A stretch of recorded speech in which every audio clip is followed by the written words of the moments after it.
Bienvenue dans Mettez-vous d'accord, c'est l'heure du débat avec nos 3 débatteurs du jour, par ordre alphabétique. Jean Dorido, bonjour.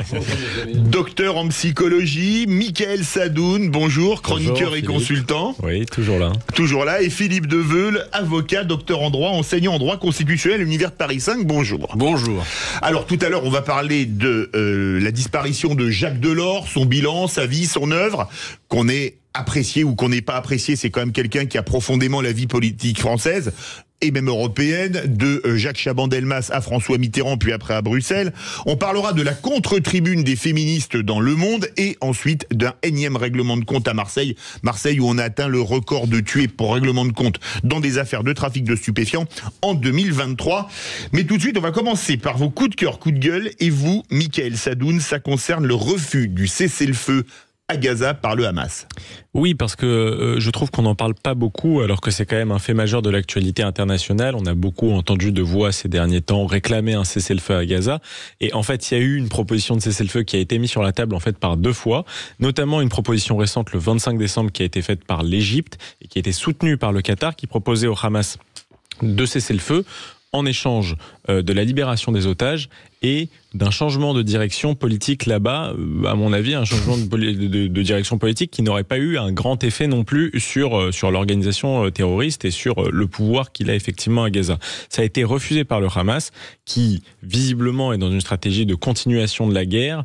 Je pense qu'il compte beaucoup sur le soutien international pour faire avancer la cause d'un éventuel État palestinien qui, à mon avis, ne peut naître dans ces conditions puisqu'il faut trouver des interlocuteurs crédibles pour Israël.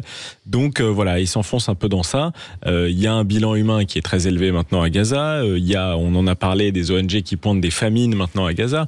Ils auraient pu dire oui à ce cessez-le-feu pour mettre fin à cette situation, mais visiblement leurs préoccupations politiciennes sont plus importantes que ça, d'autant plus que je rappelle qu'ils restent toujours planqués derrière les civils, qu'on a trouvé récemment des planques d'armes dans des chambres d'enfants ou dans des hôpitaux.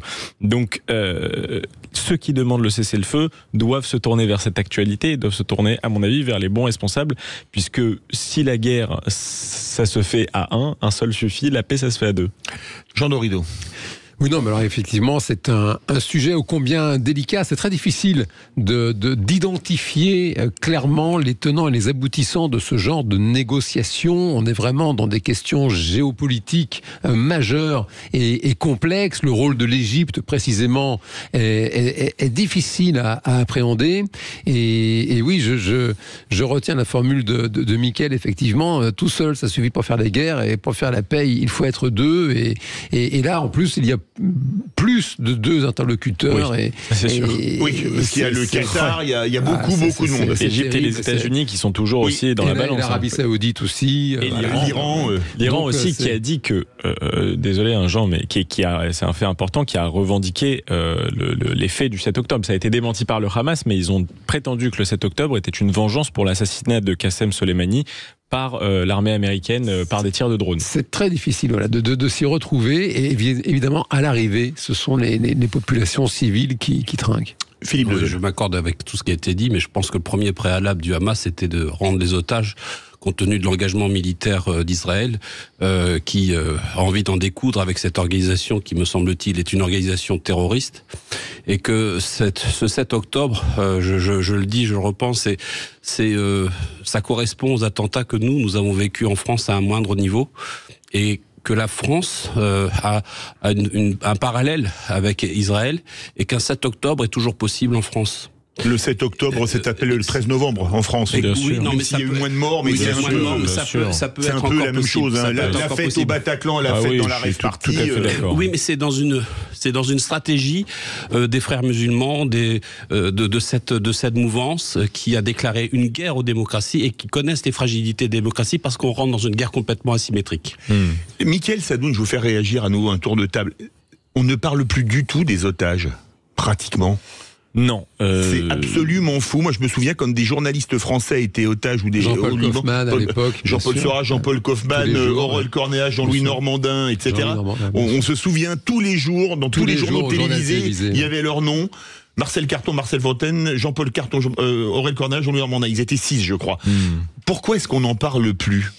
J'ai l'impression que, en fait, Israël ça ne fait plus partie de la préoccupation principale d'Israël. La préoccupation principale d'Israël, maintenant, c'est de détruire le Hamas, c'est son objectif principal, même si dans la population, le souci de libérer les otages est passé par-dessus le souci de détruire le Hamas. Mais j'ai l'impression que pour la direction israélienne, notamment pour Benjamin Netanyahou et pour l'armée israélienne, il n'est plus question maintenant de se plier aux exigences du Hamas pour essayer d'avoir des otages. Je vous rappelle quand même la situation de manipulation psychologique qu'il y a eu pendant la trêve de quelques jours entre le Hamas et Israël.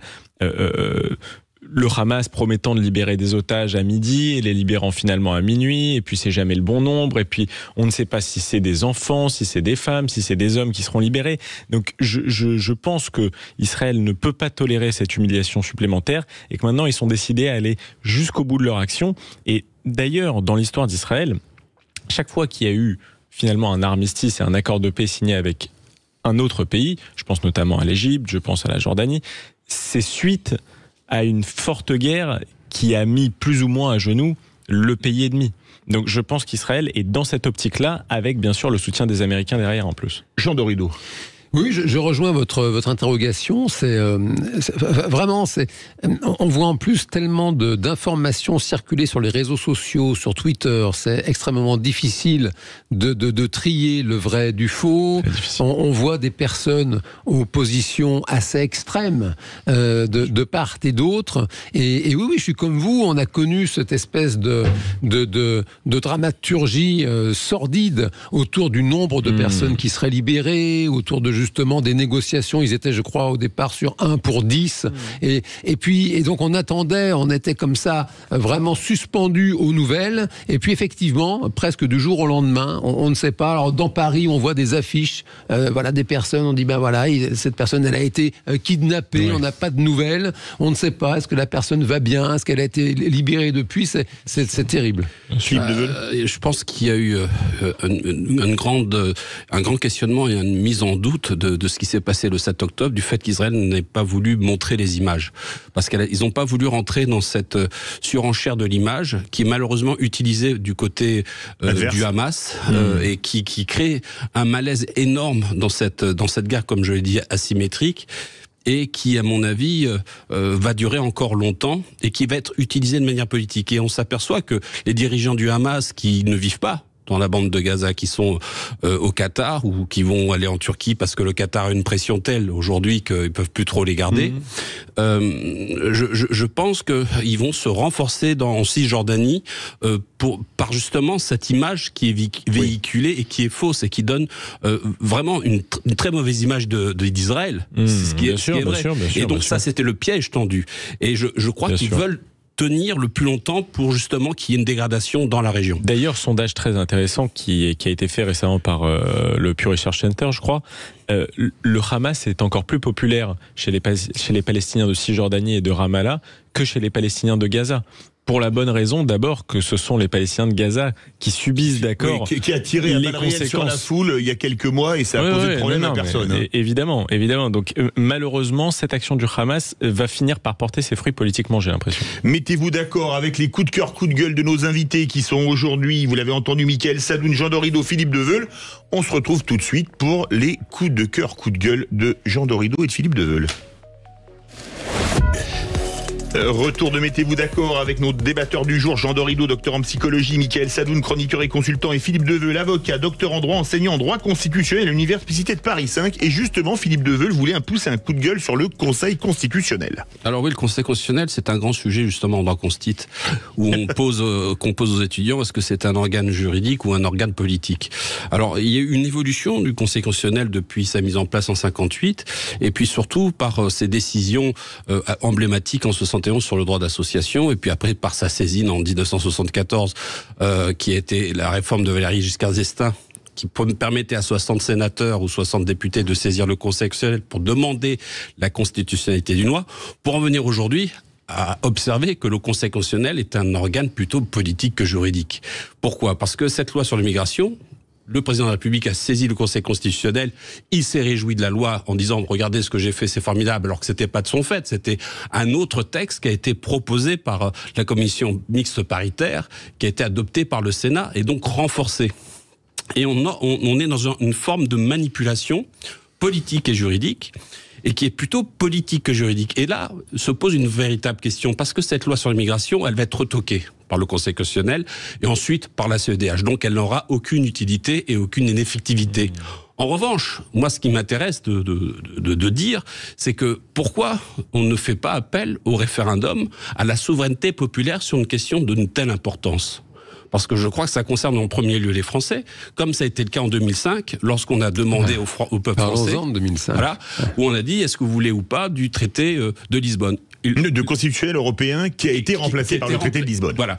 Donc, il y a eu un non en 2005, et ensuite, on a contourné par le Congrès, en 2008, avec Nicolas Sarkozy. Et ce qui fait, c'est que la parole, ou la force de la souveraineté populaire est effacée par la décision politique ou voire juridique. Question, je prends quelques noms comme ça au Conseil Constitue, ils sont 9, Fabius, Mézard, Gouraud, Juppé, tous d'anciens ministres.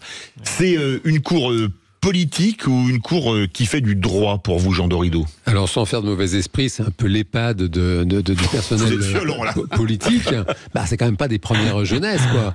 Et c'est censé être des sages. Maintenant, non, c'est l'éternel débat entre la République des juges ou la République populaire. Et ça, c'est quand même un fait. Ça a été très bien rappelé par Philippe Deveul. C'est vrai que ça fait maintenant 50 ans que la volonté populaire qui s'exprime à travers le législateur qui est élu par le peuple français, nous sommes dans une belle démocratie, cette volonté populaire, ce dessein collectif, eh bien, il est retoqué précisément par 9 personnes. Et ça, c'est quand même vraiment un souci. La question du référendum, d'abord, effectivement, on a vu en 2005, et ça, c'est quand même un scandale, et c'est pour ça que les Français ne vont plus voter. C'est-à-dire qu'il y a vraiment eu cette espèce de trahison en réalité, parce que toute la classe politique était convaincue que le oui l'emporterait.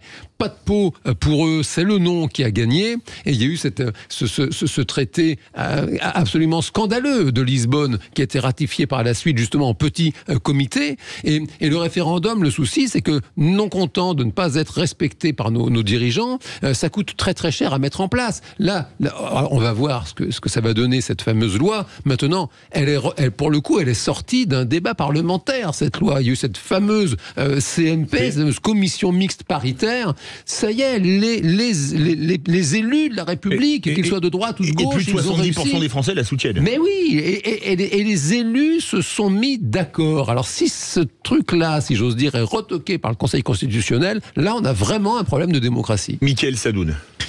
Oui, alors déjà sur le fond de la loi, déjà qu'elle est pas très dure, et si elle est retoquée par le Conseil constitutionnel. C'est pas ce que disent certains, qui la comparent littéralement à Vichy au fascisme. Oui, mais c'est parce qu'ils l'ont certainement pas lu. Mais c'est comme quand on parle de préférence nationale, alors que c'est simplement un allongement du délai de carence pour toucher certaines allocations. Bon, bref, sur le fond de la loi, moi je trouve que en effet, elle n'est pas de nature à répondre aux défis de l'immigration aujourd'hui. Et si le Conseil constitutionnel retoque ce type de loi, on n'imagine pas ce que ce serait avec une loi plus dure. Ensuite, je m'inscris totalement dans ce qui a été dit. Je crois à la doctrine gaullienne selon laquelle, en France, la Cour suprême, c'est le peuple. Donc moi, je suis pour un retour aux urnes, d'abord parce que c'est plus démocratique. Je pense que c'est très important et que, à l'époque où il y a beaucoup de crises de légitimité du personnel politique, c'est très important de retourner aux urnes régulièrement, même si ça relève du plébiscite. Moi, ça ne me dérange pas, le plébiscite. La plèbe ne me dérange pas, entre guillemets. Et ensuite, parce que c'est plus efficace, je pense en effet qu'il n'y a rien de tel qu'un référendum pour changer les dispositions de la Constitution qui nous empêchent de modifier un certain nombre de lois et notamment de faire passer la loi nationale par-dessus le droit européen. Donc moi, je suis pour un référendum. Voilà. On va pas, vous voulez rajouter un mot, Philippe Deveul? Pour vous, c'est politique ou ça fait du droit, le Conseil constitue? Il y a en effet du juridique, puisqu'il y a le bloc de constitutionnalité qui sert à évaluer la constitutionnalité d'une loi. Mais alors, ça dépend un petit peu de la tendance politique, du moment et de la composition du Conseil constitutionnel. Parce que, par exemple, pour les Noirs, sur les nationalisations en 82, le Conseil constitutionnel a retoqué la loi proposée par le Parti socialiste de l'époque. Donc, il y a une alternance. Mais à l'époque, 100% des membres du Conseil constitutionnel étaient de droite, comme il n'y avait pas eu d'alternance depuis 23 ans. Exactement, c'est pour ça que j'ai dit que ça dépend. De la politique aussi. Exactement, mais aujourd'hui, c'est quand même M. Laurent Fabius qui est président du Conseil constitutionnel. Donc, à mon avis, il va y avoir des modifications de la loi qui, à mon avis, sera inopérante une fois sortie du Conseil constitutionnel. Et après, il y a la CEDH, n'oublions pas ça. Absolument. Et on va passer au tour de table de Jean Dorido, plus léger, c'est un coup de gueule contre une entreprise, vous qui êtes lyonnaise. Oui, alors c'est un coup de gueule un peu relax, évidemment. Oui. Je veux surtout C'est pour ça pas... que vous avez gardé pour la fin. Oui, je vais même leur faire de la publicité. Vous voyez, c'est une entreprise qui s'appelle Place des Cartes, qui a été créée en 2014 à Lyon. Effectivement, c'est le Figaro qui parle de cette entreprise. Pourquoi ? Parce que la vocation, le service proposé par cette boîte, c'est de vous racheter des cartes cadeaux que vous auriez reçues pour Noël en échange d'argent, d'espèces sonnantes et trébuchantes, parce qu'il y a manifestement des personnes qui se voient offrir des cartes cadeaux d'enseignes qui ne leur plaisent pas, ou qui préféreraient faire toute autre chose, et donc elles échangent ces cartes contre de l'argent, et c'est un fait que je trouve ça assez triste. Je trouve que Noël, déjà, pardon de le rappeler, c'est une fête religieuse. C'est pas obligatoire de fêter Noël. Je veux dire, c'est quelque chose qui célèbre la nativité, la naissance du Christ. Donc, personne n'est contraint, Dieu merci, c'est le cas de le dire, de croire. Pour autant, c'est un fait que Noël a perdu son côté spirituel, je dirais, parce que c'est quand même au départ le retour de la lumière. Avant Jésus, déjà, les anciens fêtaient le solstice d'hiver. Il y a toujours une angoisse viscérale chez l'homo sapiens, en plein cœur de la nuit, de l'hiver, que le soleil ne revienne pas. Donc, si vous voulez, cette fête de Noël, elle a perdu déjà son sens spirituel pour devenir une fête très commerciale, pour ne pas dire mercantile. Il restait quand même cette tradition du cadeau qui est très étudiée par les anthropologues et les psychologues, parce que le cadeau, c'est vraiment ce qui cimente une relation sociale. On a ça même dans des sociétés primitives, l'importance du cadeau, de l'intention et de l'attention que porte une personne vis-à-vis d'une autre. Et là, on dénature complètement ce truc-là en disant je vais vendre les cartes qu'on m'a offertes pour me payer autre chose. Je trouve ça un peu triste. Jean Dorido. Philippe Deveux, vous êtes triste de ce que dit Jean Dorido ? Non, je trouve qu'il a tout à fait raison. De toute façon, c'est pas vraiment un débat de conflit aujourd'hui, je crois pas. Enfin, on attend sur Noël, oui, on attend la suite. On attend la suite, on sait jamais. Mais c'est vrai que Noël reste une fête très profonde, mais qui a été dévoyée. Alors, il y a le Père Noël, que le Père Noël n'a rien à voir avec le Christ. C'est un peu Saint-Nicolas avec une barbe, avec des jouets, des cadeaux. Alors, c'est bien d'abord pour les enfants, pour la famille, mais il est vrai que au sens même de cette fête, c'est la naissance du Christ, qui est tout un symbole, qui est le cœur un peu de notre civilisation judéo-chrétienne qui a 2000 ans. Donc, il y a beaucoup de confusion avec cette fête devenue mercantile. Et puis aussi cette volonté d'effacer cette fête qui est traditionnelle, familiale et religieuse et spirituelle. Quand on dit joyeuse fête, non, c'est joyeux Noël. Et puis après, jour de l'an qui vient. Alors, je veux même anticiper, il y a aussi après, on a rajouté plein de fêtes. Alors la fête des mères, très bien, etc. Puis ensuite, on a rajouté la fête des pères. Alors moi, ça, je disais à mon père, des grands-mères, la fête des secrétaires. Et mon père me disait, non, ne m'offre pas de cadeau, c'est une fête commerciale. Alors ça, il m'exonérait justement de faire un cadeau pour la fête des pères. Mais bon, Noël, ça reste quand même sacré. La Saint-Valentin, faire des fleurs. Oui. Votre avis, Mickaël Sadoun ? J'ai trouvé ça très intéressant ce que Jean a dit sur. J'ai souvent d'ailleurs fait moi-même le parallèle entre Noël et Hanouka, ces fêtes qui arrivent en même temps et qui se nourrissent un petit peu des mêmes symboles, c'est-à-dire autour du solstice d'hiver, la lumière, les chants, les cadeaux, le besoin en effet de cimenter la communauté, l'importance du don. On sait chez beaucoup même d'anthropologues qui ont parlé de l'importance du don. Vous savez, Marcel Mauss parlait notamment du don, et quand deux tribus se rencontraient en des temps anciens, il déposait un cadeau à terre pour signifier le début d'une amitié, ou en tout cas le fait qu'il ne marquait pas d'hostilité entre eux. C'est ce qui se passait quand les Blancs croisaient les Indiens, notamment en arrivant aux Amériques. Exactement. Et je trouve que c'est fondamental, et que, en tout cas, ce qu'a dit Jean Dorido était assez profond. Merci, et ça m'a bien plu. Aucun d'entre vous n'a mis ses cartes. Non, j'ai tout gardé, moi. Non. Bon, je vais vous faire une confidence, les amis. Le cadeau, c'est de vous avoir tous les trois aujourd'hui en studio. C'est un plaisir, toujours un plaisir. Allez, mettez-vous d'accord. Après les coups de cœur, coups de gueule de nos invités, on va passer au débat. On va commencer par parler de Jacques Delors, qui est décédé hier à l'âge de 98 ans. Sa vie, son œuvre, il aura profondément marqué la politique française et même l'évolution de la France vers l'Europe fédérale. On se retrouve tout de suite sur Sud Radio. Retour de Mettez-vous d'accord avec nos 3 débatteurs du jour, Jean Dorido, docteur en psychologie, Mickaël Sadoun, chroniqueur et consultant, et Philippe Deveu, l'avocat, docteur en droit, enseignant en droit constitutionnel à l'université de Paris 5. Je rappelle que vous faites aussi l'application Zenfi, mon cher merci Jean de le Dorido. rappeler, mon cher Ça Philippe. m'était sorti de l'esprit. Jacques Delors s'est éteint hier à l'âge de 98 ans. Il était retiré évidemment de la vie politique française depuis plusieurs années, mais il aura profondément marqué l'histoire, en particulier de la gauche, puisqu'il a été le ministre des Finances de François Mitterrand, tant dans la période de fonds ouverts de 81 à 83 qu'après, suite au tournant de la rigueur, avant de partir en 85 à Bruxelles pour être président de la Commission européenne pour 10 ans. Rappelons qu'il avait commencé dans le syndicalisme à la CFTC et qu'il avait été proche de Jacques Chaban-Delmas, qui voulait faire à l'époque la nouvelle société que certains qualifiaient de projet de gauche. Mickaël Sadoun, votre réaction sur la vie, l'œuvre de Jacques Delors? Bon, alors d'abord, parce que je n'aime pas polémiquer dans ce moment, il me semble que c'est encore un peu frais pour avoir des mots durs envers l'action de ce personnage. Je veux d'abord dire... peut parler vrai. Je veux d'abord dire que en entendant ces interviews, je trouve que c'est un homme qui avait de la qualité intellectuelle. On peut regretter que le personnel politique se soit dégradé à ce point-là en si peu de temps. Je pense qu'on était à une époque où les hommes politiques étaient mieux valorisés, tant d'un point de vue pécuniaire que d'un point de vue symbolique et social. Donc ça attirait évidemment les talents, et je pense réellement qu'il en faisait partie. Certains ont parlé d'homme d'État, je n'irai peut-être pas jusque-là parce que justement j'ai des contradictions politiques avec lui, mais en tout cas c'est des gens qui inspiraient le respect même dans le camp d'en face. Ça c'est la première chose à noter. Ensuite, sur le fond de l'action, moi c'est exactement ce contre quoi je lutte, entre guillemets. C'est-à-dire, c'est la technicisation absolue de la vie politique. C'est un homme qui a commencé plutôt à droite, chez les gaullistes, chez Jacques Chaban-Delmas. Oui. Parce que Jacques Chaban-Delmas incarnait ce dépassement du clivage, des passions politiques, avec notamment son discours sur la nouvelle société, qui était son grand discours de politique générale. Du début des années 70. Voilà, qui a fait date.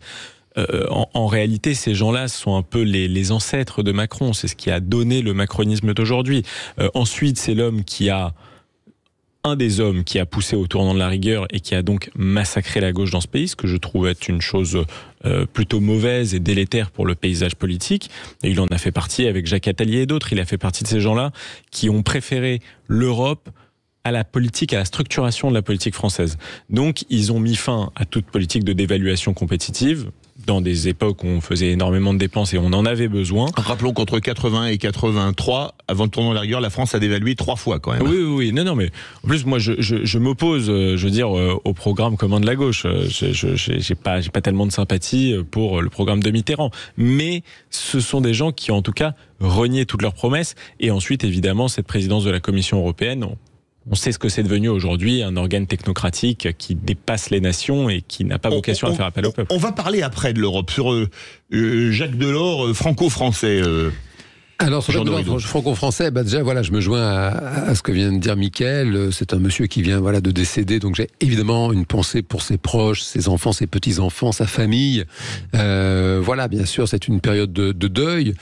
Alors, c'est difficile, pour tout vous dire, mon cher Philippe David, de parler de Jacques Delors sans parler d'Europe, parce que mes souvenirs de petit garçon, c'est vraiment le souvenir d'un monsieur qui avait un enthousiasme, je dois le concéder, communicatif à propos de l'Europe. Je me rappelle d'une époque, si vous voulez, dans les années 80, j'étais vraiment petit garçon, j'ai été biberonné à la télé, je suis génération télé, et c'est une époque qui était très dure pour les Français. Il y avait beaucoup de chômage, c'est là que les hauts fourneaux fermaient, en Lorraine, même les mines. Plan Acier 1984. Voilà, exactement. Donc on voyait vraiment, moi j'ai connu, si vous voulez, des copains, des copines qui avaient vraiment leur mode de vie qui changeait du jour au lendemain. Je les voyais à l'école parce que le père était au chômage, il avait perdu son job. C'était vrai dans les milieux populaires, c'était vrai aussi chez les cadres.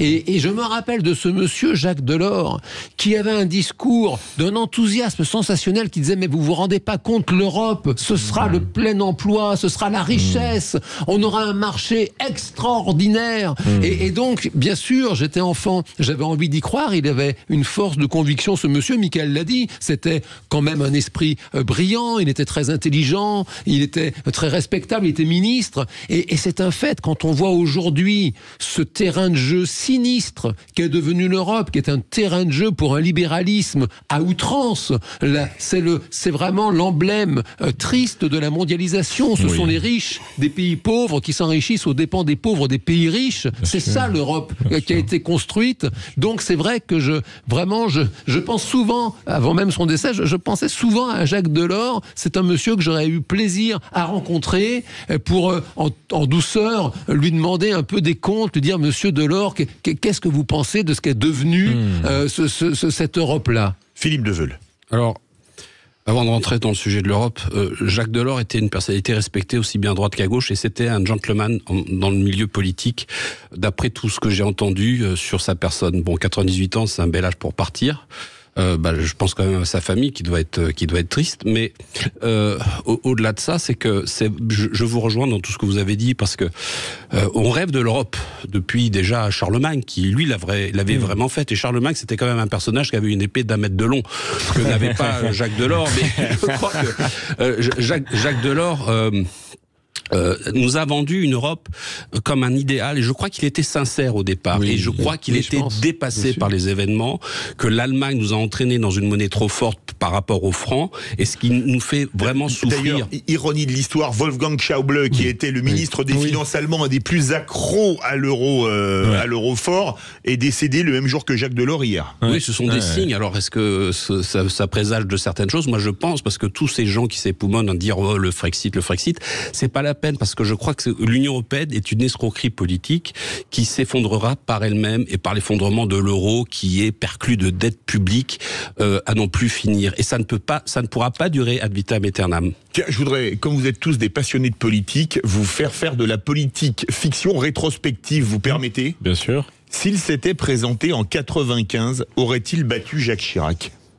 Ça c'est une grande question. Alors ça, je vous pose la question à tous les trois. Ça fait 28 ans, presque 29, donc je n'y crois pas.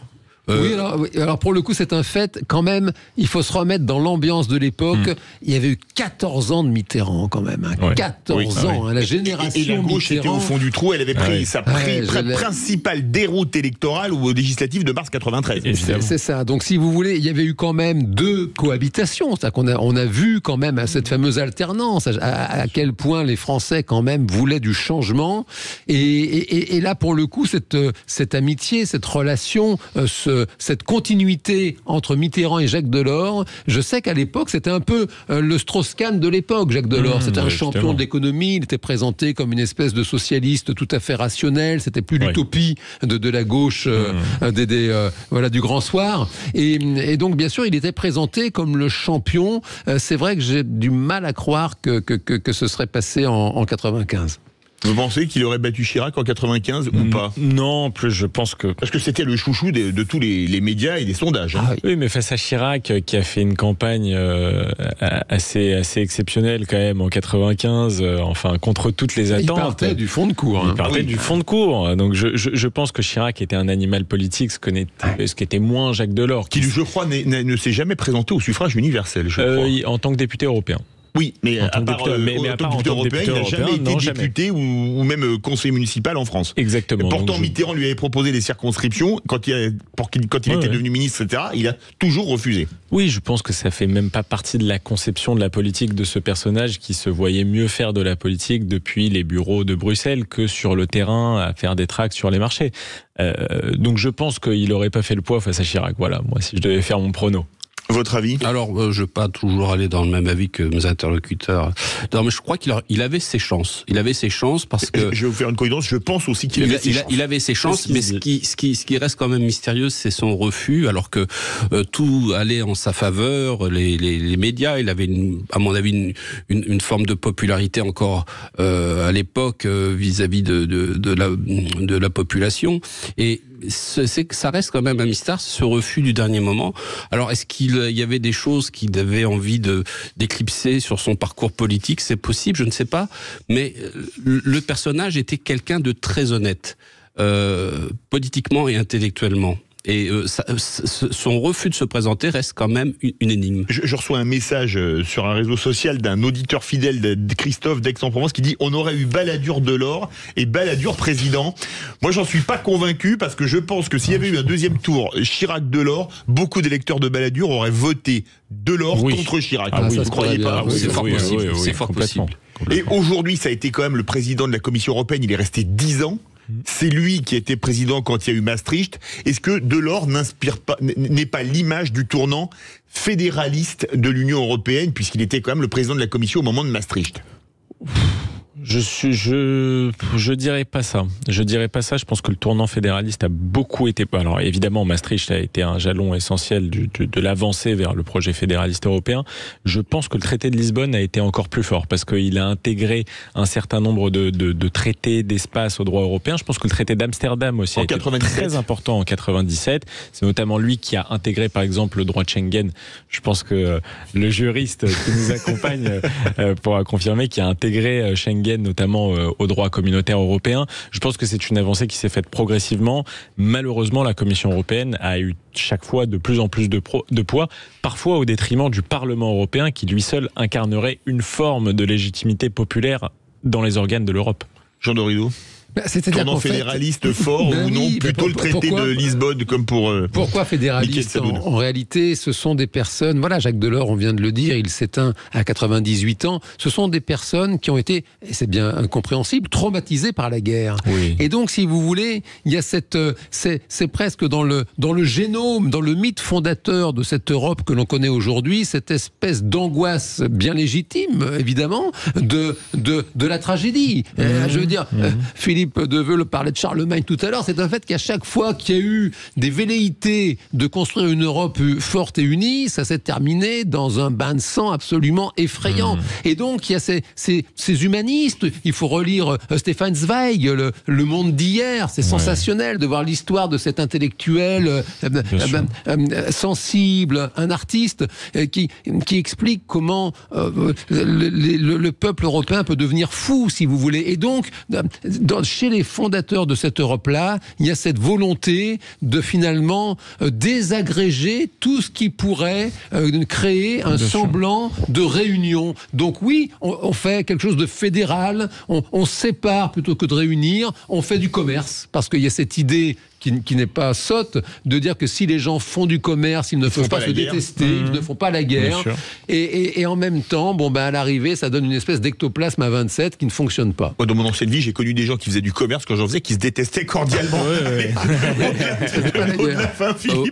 Je reviendrai aux fondamentaux et à la question que se posait Kissinger, qui disait qui dois-je appeler quand je l'Europe qui est le numéro de téléphone. En version originale, Europe Who Do I Call. Oui, mais ça n'a pas changé puisque vous avez Van der Leyen qui est la présidente de la Commission européenne et vous avez le président du Conseil de l'Europe, Monsieur Charles Michel. Et chaque fois, il y a des voix, c'est des actions différentes et ces deux personnages n'ont aucune légitimité populaire. Ils n'ont pas ils n'ont pas été mis là par l'élection. Ils ont été cooptés, choisis dans un système justement qui est devenu hyper technocratique. Et donc il y a une sorte de confusion des rôles et aussi dans l'exécutif de cette Union européenne qui se veut fédérale. Donc il y a de mauvaises bases et de mauvais principes dès le départ. Mettez-vous d'accord avec Philippe Deveul, Mickaël Sadoun, Jean Dorido. On se retrouve dans quelques instants et là on va parler de la lettre dans la Tribune du Monde sous forme d'une lettre adressée à Emmanuel Macron des membres de l'association MeToo Média qui prennent le contre-pied de la tribune de soutien à Gérard Depardieu. Restez bien avec nous sur Sud Radio. Avec nos débatteurs du jour, Jean Dorido, Mickaël Sadoun et Philippe Deveul. Dans une tribune au Monde sous forme d'une lettre adressée à Emmanuel Macron, des membres de l'association MeToo Média estiment que le soutien du chef de l'État Gérard Depardieu fait reculer la cause des victimes de violences conjugales et de violences sexuelles. Vos propos dans l'émission C'est à vous le 20 décembre témoignent de votre désintérêt pour la cause et d'une totale ignorance du champ des violences sexistes et sexuelles, affirment les signataires de la tribune publiée hier. On a l'impression que cette affaire Depardieu, elle est loin d'être terminée, Philippe Deveul, et que tout le monde s'oppose, les pros Depardieu, les anti-Depardieu, et que c'est loin d'être fini. Alors que ça devrait être le temps de la justice, comme la justice enquête. Bien sûr, et déjà au plus haut niveau du gouvernement, et de l'exécutif. Oui. Vous avez un président de la République qui soutient la présomption d'innocence concernant Gérard Depardieu et concernant son œuvre. Et puis vous avez... On a appris qu'il avait parlé à Gérard Depardieu avant son intervention dans C'est à vous. Bon, certes, c'est un fait, mais bon, il connaît quand même beaucoup de gens et il connaît notamment des acteurs et des gens du monde littéraire, etc. Pour moi, je suis pas choqué qu'il ait eu Depardieu avant au téléphone. Mais en revanche, là où je suis davantage choqué, c'est qu'il ait désavoué publiquement sa ministre de la Culture, Madame Rima Abdul-Malak, et qui, elle, avait justement condamné Monsieur Depardieu sur sa Légion d'honneur. Et je pense que là, au niveau de l'honneur, où est-il ? Où est-il pour la ministre de la Culture ? Je pense qu'un désaveu de cette ampleur aurait suscité quand même de présenter sa démission, ce qui n'est pas le cas. Donc déjà, il y a une forme de désaccord et d'incompréhension justement à ce niveau politique. Ensuite, concernant Gérard Depardieu, moi je suis d'accord sur le fait que la présomption d'innocence doit prévaloir. C'est sûr qu'il y a des plaintes. Alors moi je dis, la justice doit faire son travail. S'il est mis en cause, ce n'est pas parce qu'il est mis en cause d'abord qu'il est condamné, qu'il est coupable. Et on a vu des cas récents. Qui concernent pas la France, avec Kevin Spacey ou Benjamin Mendy, qui ont été mis hors de cause sur des cas d'accusation très graves de viol. Et là c'était carrément des viols, oui. Et là c'était des viols, et plusieurs. Donc, personnellement, évidemment, Depardieu, c'est un personnage volubile, c'est le personnage des valseuses, c'est le personnage aussi de Forsagane, c'est Danton, je veux dire, c'est un monument de notre histoire cinématographique française. Et aussi, tel tous les génies, il a des travers. Il a toujours été déviant. Enfin, tout le monde a des travers, même les gens qui ne sont pas des génies. Hein. Exactement, oui, mais c'est encore plus éclatant chez un génie, si vous voulez.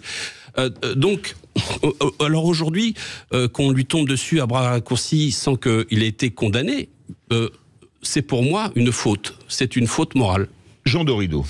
Alors, il y a beaucoup d'éléments qui sont très gênants dans cette affaire, très embarrassants. Bon, d'abord, il y a ces propos d'une tristesse abyssale qui ont été relayés par l'émission Complément d'enquête. Ça, c'est affligeant, c'est triste, parce que Gérard Depardieu, c'était rappelé par Philippe Deveul, c'est un immense comédien, très populaire, très aimé en France. Et puis, ce qui est triste également, c'est que ce sont ces propos qui ont déclenché un tel acharnement. Des propos qui dataient de plusieurs années et diffusés dans une émission du service public Complément d'enquête. Et ça, c'est terrible. C'est vraiment un rappel de la confusion qui existe aujourd'hui entre les propos et les faits. Les faits sont l'affaire de la justice. Et typiquement, ça a été rappelé à l'instant par Philippe, Gérard Depardieu, il est visé par des plaintes et la justice va faire son travail. Le temps de la justice, c'est un temps qui est long. Et bon, ça avance. Et vous l'avez rappelé pour Kevin Spacey notamment, c'est aussi le cas pour des stars, j'ai envie de dire françaises, peut-être de moindre ampleur que Gérard Depardieu. Norman Tavo, un YouTuber, a été visé par plusieurs plaintes avec force détail dans la presse des comportements, indignes qu'il aurait adoptés. Bon, il y a eu un non-lieu. Voilà, le parquet a fini par conclure, il n'y a pas lieu de poursuivre. Harry Habitant, plus récemment encore, a été accusé, là aussi, avec des détails extrêmement intimes de sa vie, avec une personne, une jeune femme qui partageait, je crois, sa vie plus ou moins à l'époque avec lui. Là aussi, il n'y a pas eu de poursuite, si vous voulez. Donc on voit à quel point il y a un décalage entre le tribunal médiatique et le temps de la justice. Mickaël Sadoun. Moi, je suis d'accord avec ce qui vient d'être dit. On attend la justice. Je trouve qu'Emmanuel Macron, en tant que chef de l'État, s'est bien positionné et a eu raison de désavouer Rima Abdul-Malak, qui est en train de devenir un réel punching ball politique en fait dans le pays. Et elle avait dit qu'elle démissionnait aussi si la loi immigration passait. Donc, non, je pense c'est un remaniement ministériel. Cochon ne s'en dédie. Je pense qu'elle a eu du mal à renoncer au gyrophare, à la voiture de fonction et à l'officier de sécurité. Vous êtes médisant. Voilà, Aurélien Rousseau au moins a eu le courage d'appliquer ce qu'il a dit. Après, moi, je peux comprendre les initiatives, par exemple, du musée Grévin. Je peux comprendre qu'une partie du public soit déçue par Gérard Depardieu. Il me semble que quand on admire quelqu'un, il y a évidemment la question du talent qui prime et qui est fondamentale et qui est même prioritaire. Mais derrière, on a le droit quand même de se poser des questions sur l'homme, sur les valeurs qu'il porte, sur la stature d'un personnage. Vous voyez, moi je trouve qu'Albert Camus est un génie, et le fait que ce soit un type génial qui était en plus résistant ne gâche rien, bien au contraire. Donc quand on est le musée Grévin, une institution privée, il me semble pas totalement absurde de se concentrer sur ce qu'a pu dire Gérard Depardieu éventuellement.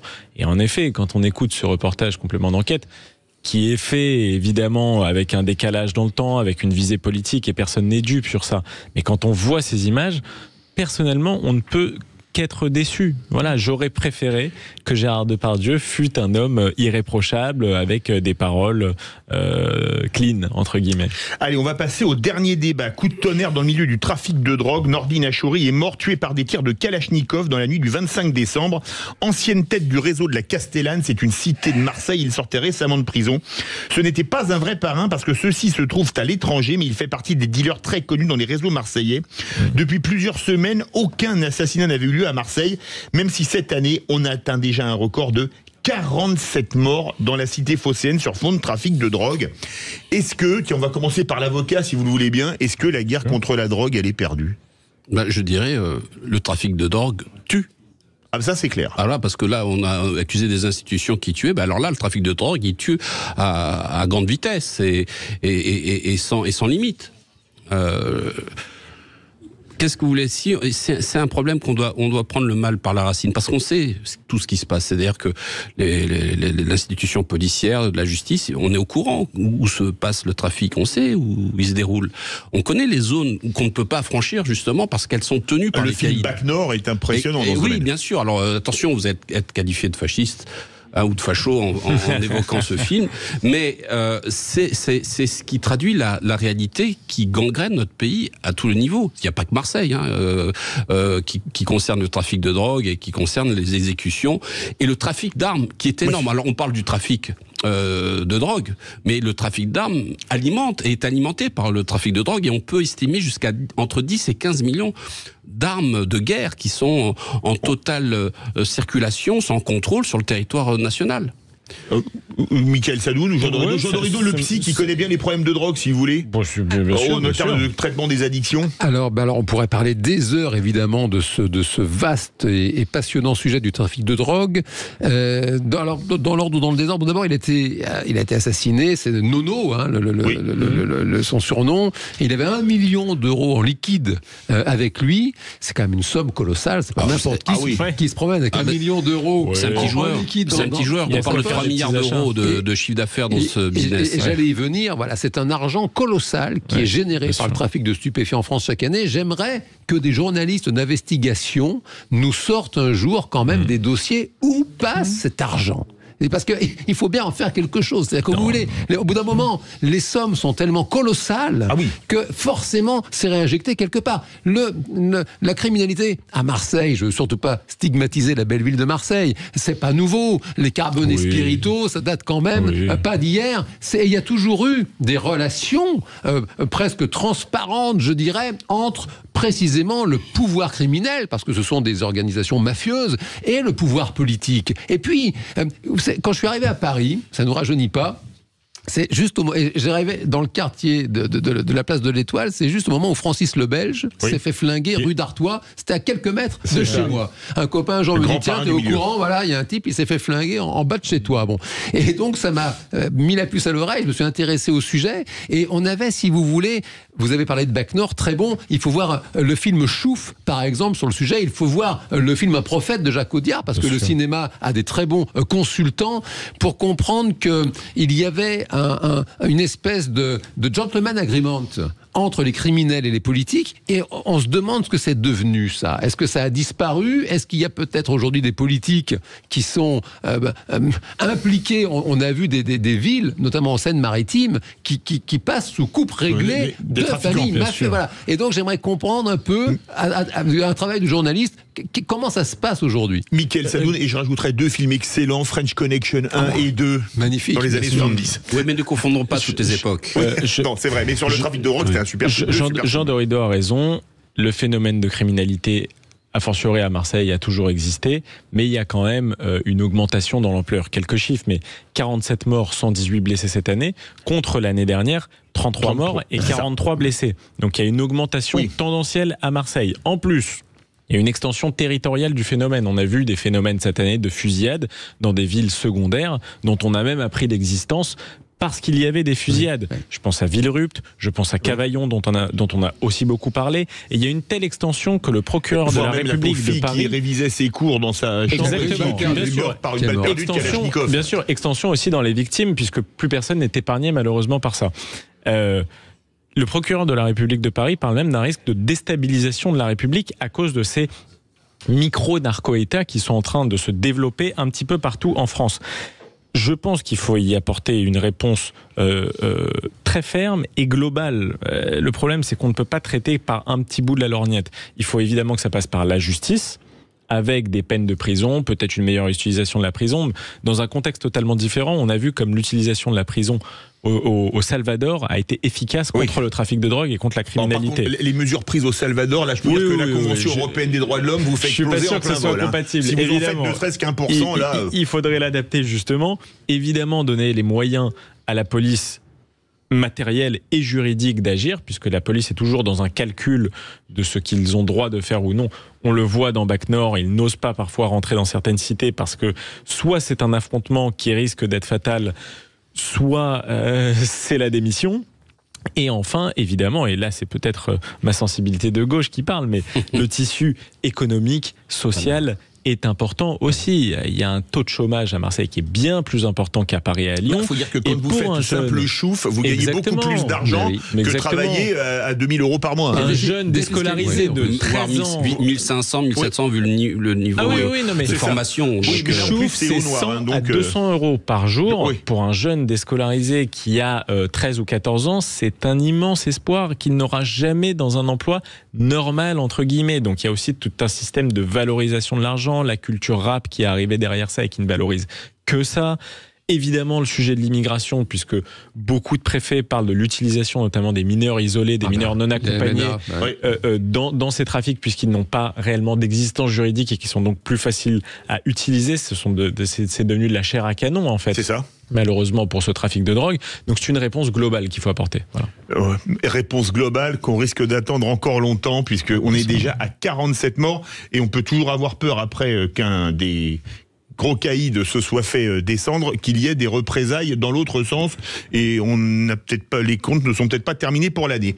Merci beaucoup à vous, Jean Dorido, docteur en psychologie, Mickaël Sadoun, chroniqueur et consultant, Philippe Deveu, l'avocat, docteur en droit, enseignant en droit constitutionnel à l'université de Paris 5. Tout de suite, on va parler de où va l'argent de vos impôts. Bonne question. Ce sera avec Nicolas Lecossin, directeur de l'IREF, l'Institut de recherche économique et fiscale. Et ensuite, le livre du jour, René Bocobza, Quo Vadis, où vas-tu humanité, le docteur René Bocobza, qui parle de l'évolution de l'homme à travers le temps et surtout de son cerveau. Restez bien avec nous sur Sud Radio.